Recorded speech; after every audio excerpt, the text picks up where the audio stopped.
Welcome to our second virtual Sci-Café, where we will continue the conversation on COVID-19. I'm Naadiya Carrim. I'll be the moderator and will guide you through the discussions today with our three speakers. This event is being brought to you by the Office of the Vice President for Research. In our last Sci-Café, we touched on testing, the possibility of a vaccine, and understanding how long we are in this for. Yet we're still here, working from home, social distancing, and it looks like we still have a while to go. One thing is for sure is that the directives put in place have certainly made a difference and have most definitely eased the number of infections. As we continue to adapt, a special thanks must be given to everyone for doing their part. To the frontline staff, to essential workers, and to those that stayed at home, to our teachers online, and to those parents who have become teachers themselves. So where exactly are we now?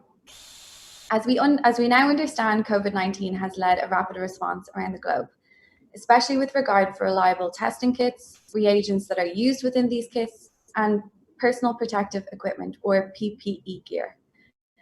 So I hope today we're going to get a better understanding of KAUST's efforts with regard to research diagnostics and equipment, all related to COVID-19. And for our listeners, I just want to say thank you all for sending in your questions. We will do our very best to answer them today. So please let me introduce our first speaker. It is Samir Hamdan, Associate Professor of Bioscience and Associate Dean of the Biological and Environmental Science and Engineering Division here at KAUST. Samir, please introduce yourself and tell us what research you've undertaken with regard to COVID-19. Thank you, Nadia, for having us on Sci-Café. It's exciting to talk to the community about what we do. I am a founding faculty at KAUST. My lab studies the mechanism of DNA replication in a human. There are 30 proteins mediating DNA replication in a human. We are systematically purifying and characterizing these proteins in order to understand how they interact and coordinate their activities during DNA synthesis. With regard to what brought me to the COVID-19 initiative, I felt actually my expertise is in line with what we wanted to do within our rapid research response initiative. Actually, I reactivated an old plan from 2010 where I wanted to establish a company at that time that produced all the required enzymes and kits for DNA and RNA amplification and work in R&D in this area. So I kind of felt I'm ready to contribute by producing diagnostic kits that detects COVID-19 RNA genome, such as those used in the standard RT-PCR test. We set a goal for ourselves, and in this front, what we wanted to do, 3 members from my lab got together, Etsuko Kimura, Masateru Takahashi, Mohammed Tahsin, and they put together a very ambitious plan. They wanted to produce 11 key enzymes that are used in all methods of COVID-19 RNA detection. And they wanted to do this in only 8 to 10 weeks. So let me tell you a little bit about the principle of COVID-19 RNA detection so you understand the importance of these enzymes. The main principle for detecting COVID-19 RNA is based on amplifying the viral RNA by billions of folds in order to amplify the signal to accurate detection level. RT-PCR, that's a famous test that we always hear about, is the standard method for viral amplification and detection. And it is the one that we use primarily in Saudi Arabia. However, this method is laborious and it requires a specialized facility and highly trained people to run it. There are 2 other methods for viral RNA amplification and detection. These methods are easier. They can be used at point of care at the clinic. They are called RPA and LAMP. This method allows us to detect viral RNA by change in color on a lateral flow device similar to those used in pregnancy tests. Or if we use special dye, we can actually detect them by naked eyes. The 11 enzymes that we want to produce will allow us to amplify the viral RNA by RT-PCR, RPA, and LAMP. And this will be critical to support our current need and future development of COVID-19 RNA testing. Thank you. Thanks, Samir. Very interesting work. And I think it's good to note the importance of reagents themselves required for testing.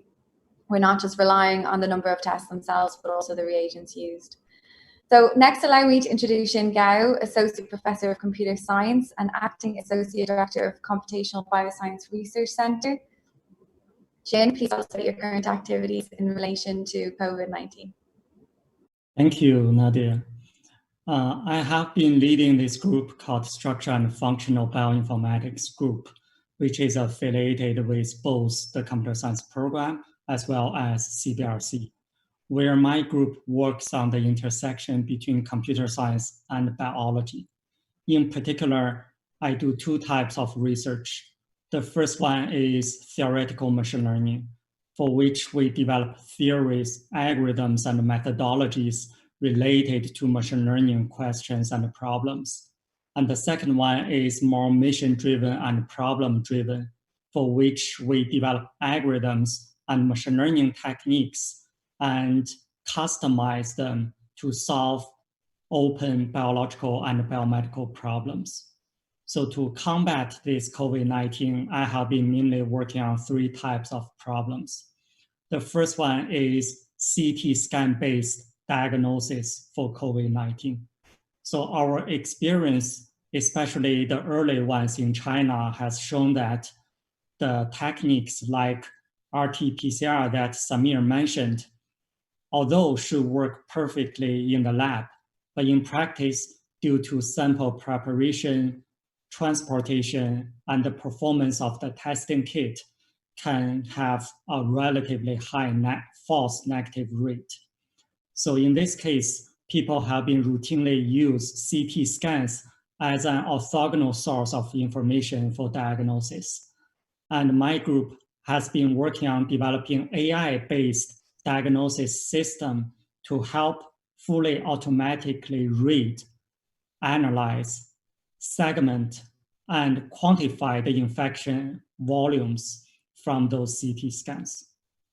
And the second type of project that I have been working on is for drug repurposing, for which we have been scanning for the FDA-approved drugs, as well as the natural compounds that can possibly be used to target the key proteins of this COVID-19 virus.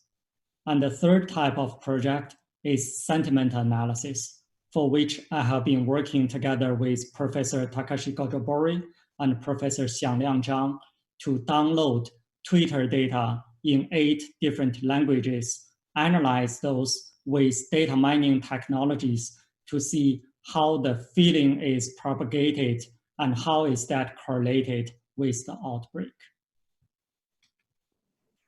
Thanks, Xin. So whilst you're not in the lab with human samples of COVID-19, like other researchers, you and your team have developed an artificial intelligence and AI-based diagnostic test for COVID-19 from looking at the CT scans of patients' lungs. And by using machine learning, then you can almost teach the computers to identify the infected areas within the lungs, helping clinicians to make better choices when treating patients. Yes. Yeah, very good. Right. Thanks, Xin.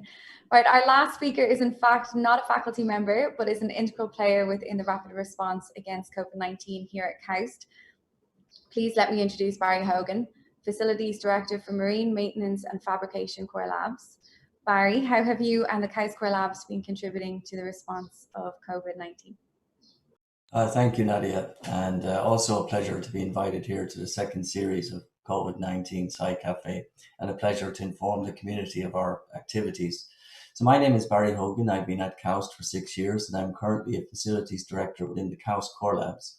And the Core Labs at KAUST consist of 12 distinct laboratories and facilities, which are shared among all of our faculty, students, researchers, collaborators, and our industrial partners. And I oversee 3 of those 12 labs, which are our fabrication and prototyping, our marine facilities, and our lab equipment maintenance services.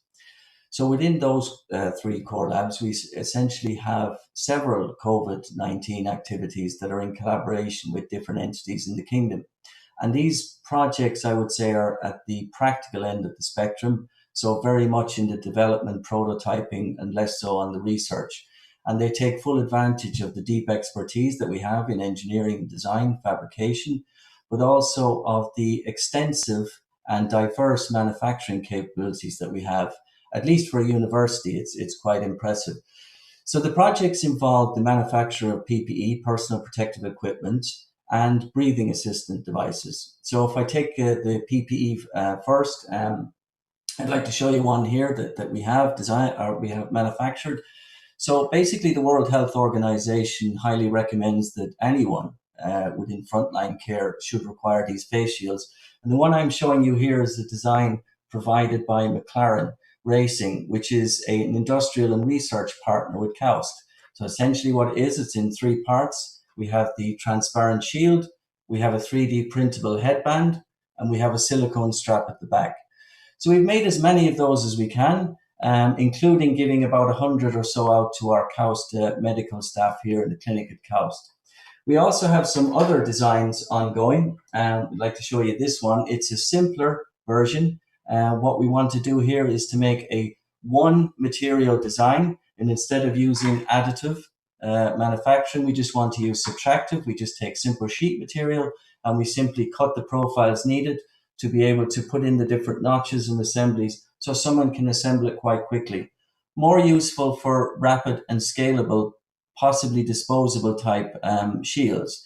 We currently have this design and also this design with the National Guard Hospital in Jeddah for evaluation with us.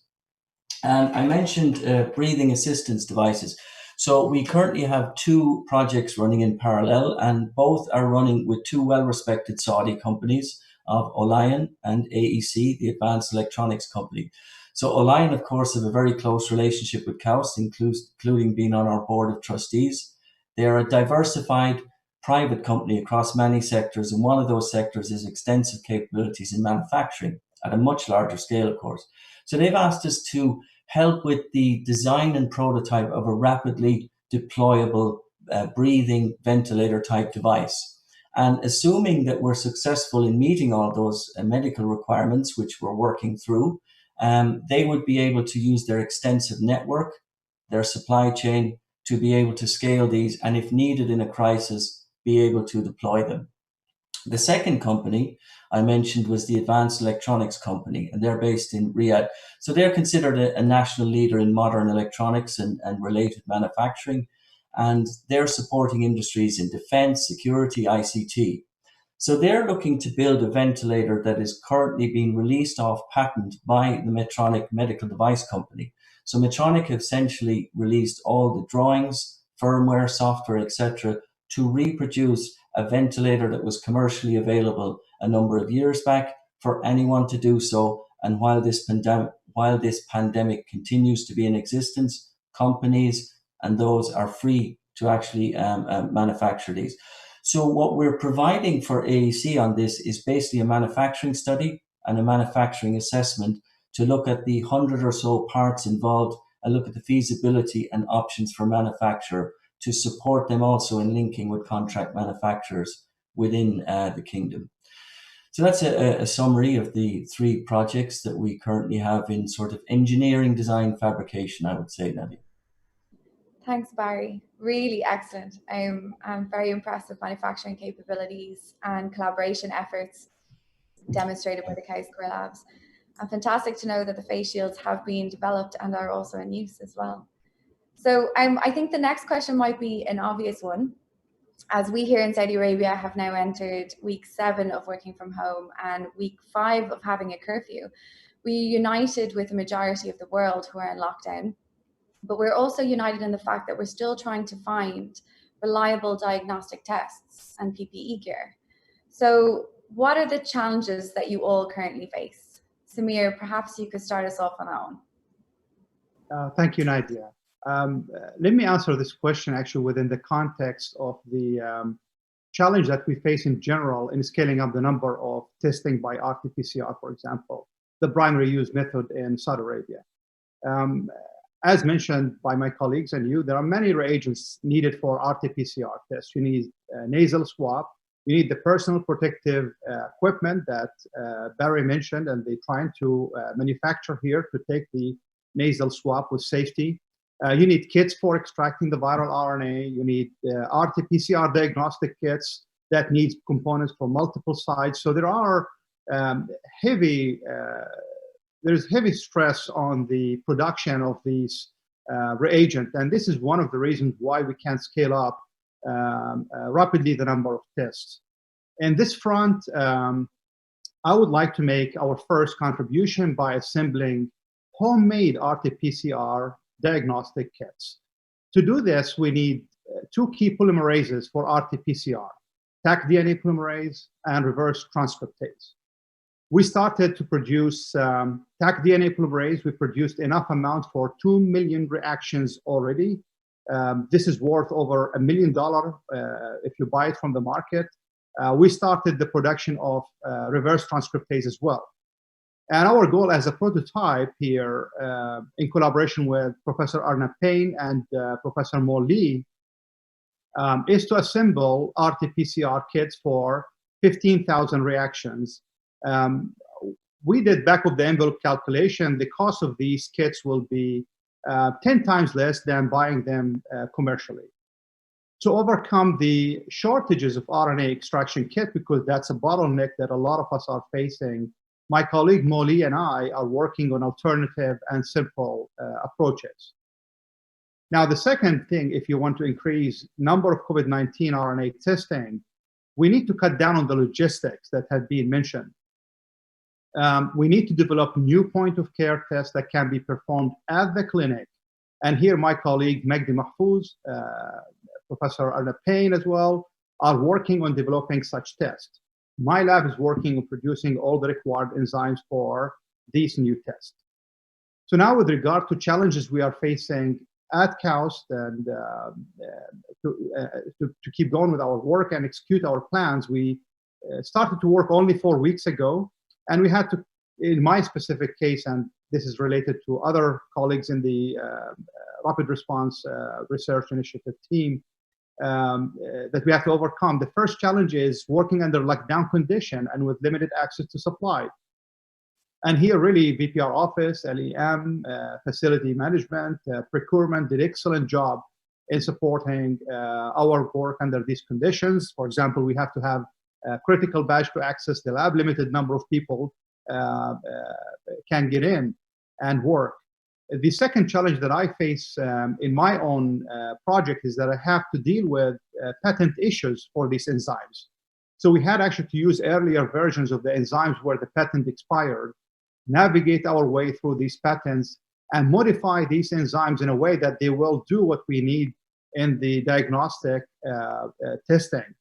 The third challenge is that we need to benchmark our enzymes and our kits. And this benchmarking needs to be done against the approved kits by the World Health Organization and using clinical sample. So here we managed to set actually quickly an ecosystem through the work of Professor Arnab Payne, where we can establish such, where we have actually established such benchmarking. And this has been done in collaboration with Central Disease Control and Ministry of Health. So you can see the level of challenges that we have to go through, but nonetheless, we managed to jumpstart and start working right away. Thank you. Thanks, Samir. Yes, some very difficult challenges there to overcome, but hopefully with your efforts and working collaboratively, they can be achieved. You were talking about enzymes for reagents. Did you find an enzyme from a microorganism within the Red Sea beside KAUST?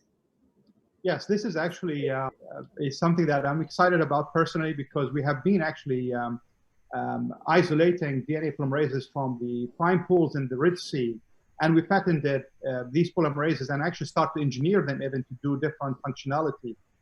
The beautiful thing about these polymerases is that they can tolerate strange buffer conditions, and with these buffer conditions, actually, we might be able to enhance the specificity of the current molecular diagnostic testing for the COVID-19 RNA. So I'm quite actually interested to bring a KAUST brand product from the Red Sea into diagnostic. Brilliant, amazing. And for our listeners who don't live at KAUST, KAUST is on the Red Sea on the coast of Saudi Arabia. So Xin, what challenges do you face with your AI diagnostic system? There are several challenges. The first one is time. Apparently, this kind of COVID-19 projects are time urgent. So for other projects, like our previous ones, it routinely took us like several months up to 1 year to finish such a scale of a project, from which we have to start from collecting the data, annotating the data, building our deep learning model, training and optimizing the model, benchmarking the model, and finally scaling up for the test. And now everything has to be done within days instead of months or even years. So for this project, I had to group 4 best students in my group to form this task force within my group, for which they worked day and night for 10 days. And within these 10 days, we finished data collection, data annotation, model building, benchmarking, and we even finished drafting our first paper, which is currently under revision at IEEE Transactions on medical imaging. So I'm very proud of this task force team. And the second challenge is that this kind of data is quite sensitive and the access is quite limited. So we have been dealing with multiple hospitals in China and in Saudi Arabia. So there are apparently data privacy issues related to this kind of COVID-19 samples. And also these hospitals, many of them do not allow access to their data. And for those who allow access, they only allow remote access, which means you cannot copy and take the data away from those hospitals. And furthermore, these hospitals, they do not share or exchange data with each other. So we have to deal with this kind of data privacy issue in order to gather a meaningful, high quality annotated data set to conduct this research. And the third issue is that for such an AI-based diagnosis system to have any practical value, you have to make sure that these kind of systems are machine agnostic, which means in the field of machine learning, you almost always train and optimize a mathematical model towards a specific data set, for which you always see superb performance on this particular data set. But when you apply the trained model to some unseen and new data set or data set that has slightly different underlying distribution, then you often see much poorer performance, which is called overfitting or data set specific. And this is a big issue because in order for this kind of CAD diagnosis system to have practical value, you have to be able to apply this system on different CT scan data sets measured by different scanners in different hospitals. And these different scanners have different configurations and different parameters. So this is a very challenging issue. So for which we have been developing our machine agnostic AI system to handle this issue. So these are basically 3 main challenges that we are facing. Thanks, Xin. And I guess something that we never really considered was the different parameters from CT scans. So down to the machines used, the hospitals in which they were taken, and the different medical staff who actually took the CT scans as well. But it's great how you can overcome these challenges through kind of adding in your tricks to your machine learning, which is quite powerful for ensuring best diagnostic results. So Barry, what challenges have the Chi-Square Labs faced during these unprecedented times? Yeah, sure. So maybe I'd like to pick up on something that Xin brought up, which was time. And I think, in any global crisis, and particularly the nature of the COVID-19, there is a heightened sense of urgency and expectations around, what can we do? And so I think trying to innovate in that environment is quite challenging. It's not the normal modus operandus, if you like. So I think the three specific areas that sort of contribute to us being slower than we would like, but still working through it, are access to specific expertise, access to a solid supply chain, and the working environment in general. So if I talk about specific expertise, we have great people at KAUST, great people in the core labs on this team, but we do not have sufficient medical or medical device expertise. And we're not a medical university, and we don't have a medical school. We don't have readily access to those professionals and expertise. And we must also acknowledge that there are basic medical or regulatory requirements, particularly in breathing assistance and ventilator type projects, that we need to be aware of. So if I may very quickly, I can just show you an example of, a prototype that we have worked on. And I'll just get my camera here for you, if that's okay. Great. Okay. So this prototype here, maybe I just need to adjust it. Sorry. Yeah. So basically what we have proven so far, you've probably seen quite a few of these across the web. What we have proven at KAUST is that we have demonstrated we can provide sufficient air pressure. We can build it from minimal parts, simple motor, drive mechanism, and most importantly, this ambu bag. Ambu bags are pervasive across the world. This is an adult 400cc bag. They're everywhere, from ambulances, hospitals, clinic, etc., making designing around the air pressure system much easier to scale up for manufacturing companies.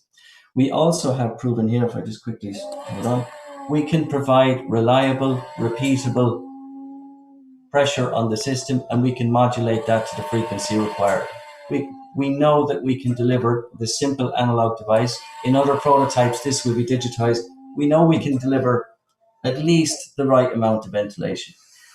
But what we've understood since, of course, put this back up, what we've understood since, of course, is there are many other requirements. We need to be able to monitor the levels of inspiration, expiration.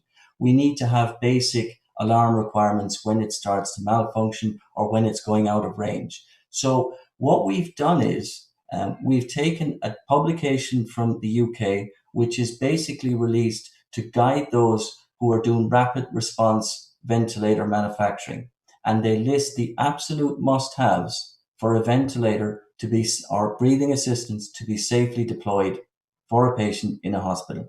And right now we're taking those must-haves together with Hogan, the company, and we're translating them into engineering requirements such as control systems, software development, etc. And we're working through the next phase of a prototype.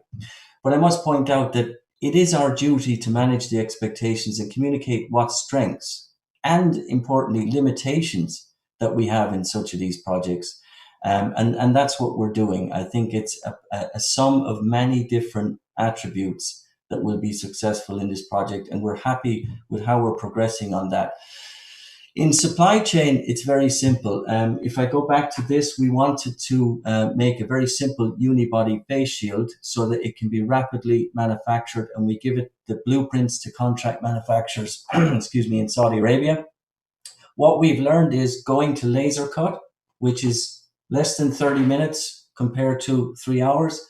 We have learned that lasers and polycarbonate do not work together, quite simply. We've had to change our source of material. We've had to look at alternative designs for this. And in fact, in doing so, we've had to take a pallet shipment from the US for a particular PETG grade of material, which I'm pleased to say is on the way. But we've learned that supply chain is really important in this because it can quite slow you down if you can't mobilize quick enough. And lastly, but probably most profoundly for us, is the working environment. So basically for those in the space of innovating and getting together, the current recommendations of social distancing and working remotely is not conducive enough for us as engineers, fabricators, designers to get together in one room and start to work through creativity and challenges. So that really has presented another set of problems for us, which we're overcoming. We're innovating with some tools, communication tools. We're using commercially available platforms like Smartsheet, etc., to come up with new ways of resource planning, new ways of allocating our expertise. So a positive outcome of that is when this crisis and pandemic subsides, we will have developed new ways of working together and new planning tools.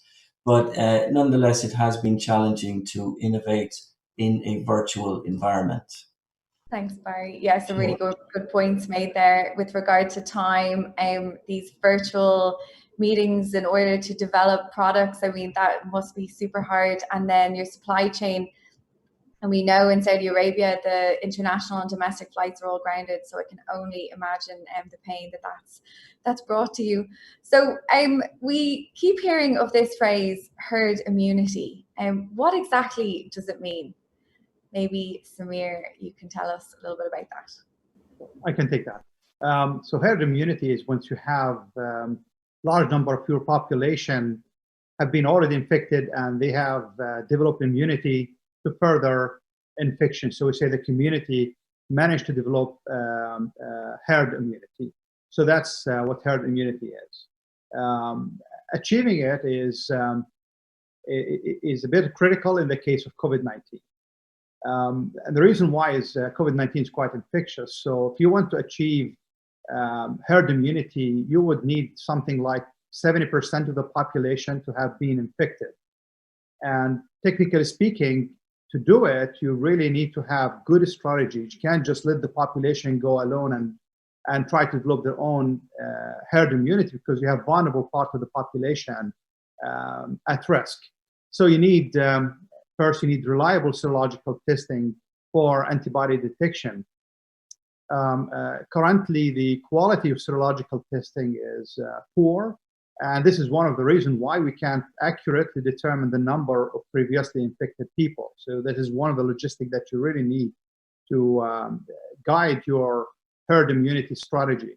There is growing evidence, actually, although not yet to be proven, that repeated infection can happen. Therefore, we need to continue testing for the viral RNA.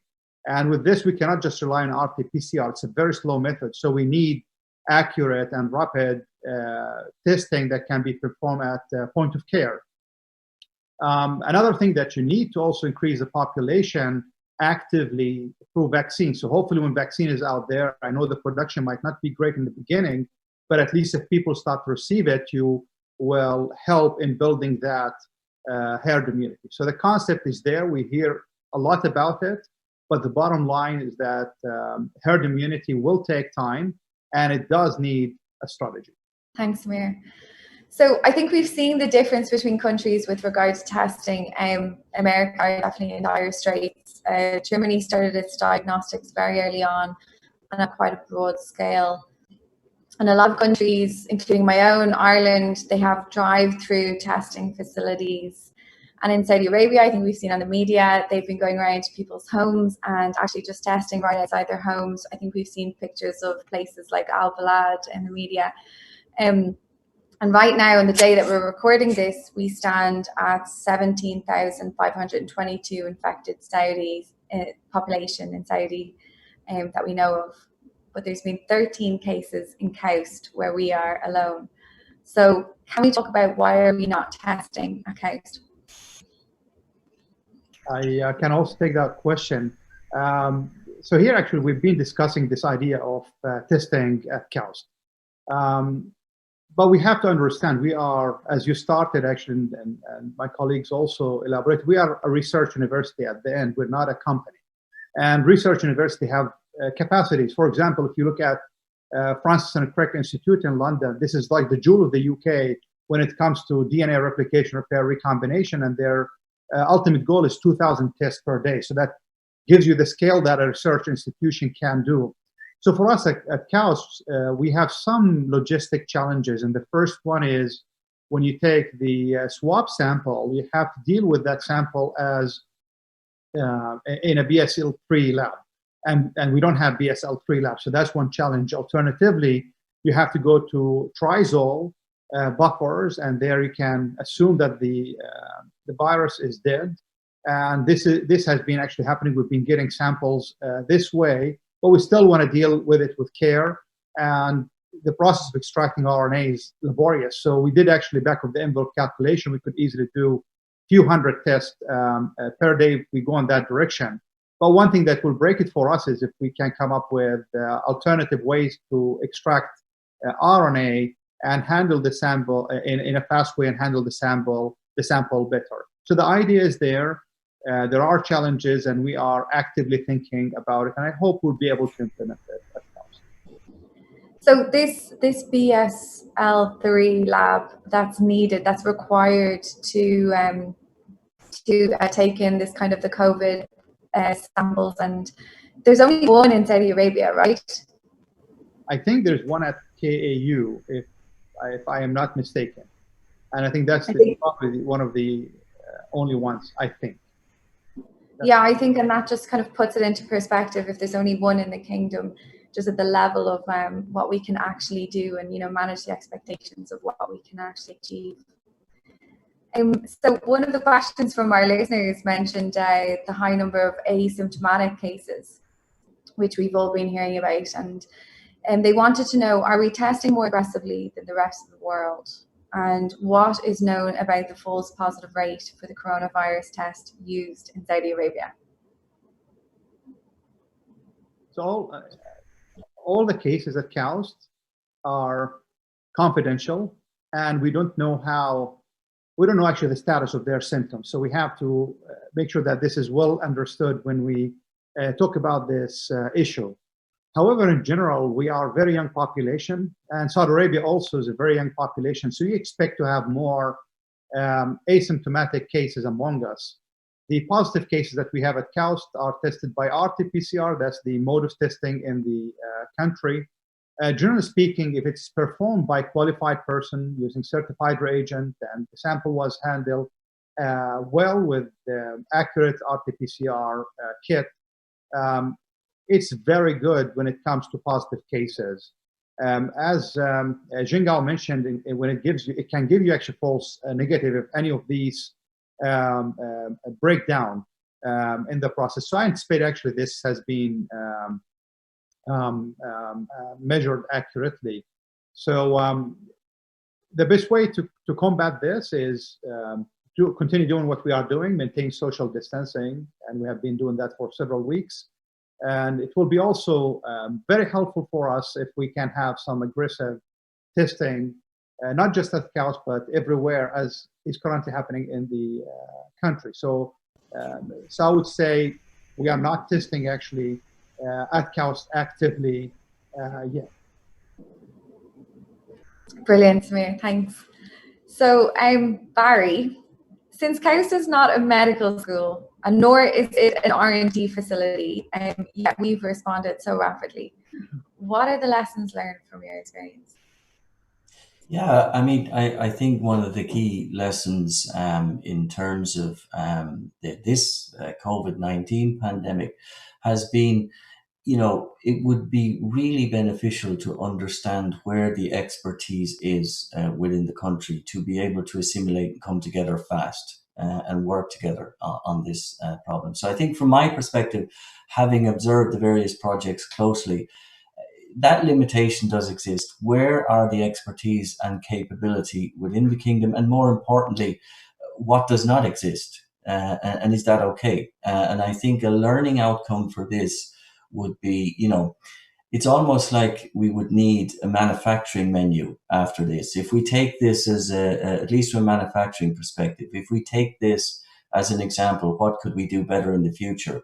I think a simple manufacturing menu that's easily accessible and complemented with more national focus groups in this area, so as that we know exactly where we can contribute in projects like a ventilator or something different in the future. And we know where the other expertise can play their part, including those in the medical profession. So, for example, that we have readily access to artificial lungs, to artificial testing equipment that will be used in the development of ventilators or prototypes. So I am confident, I guess, that this can happen. I think it's a 2030 vision that manufacturing and the drive for manufacturing and the need for manufacturing has to deepen within the country.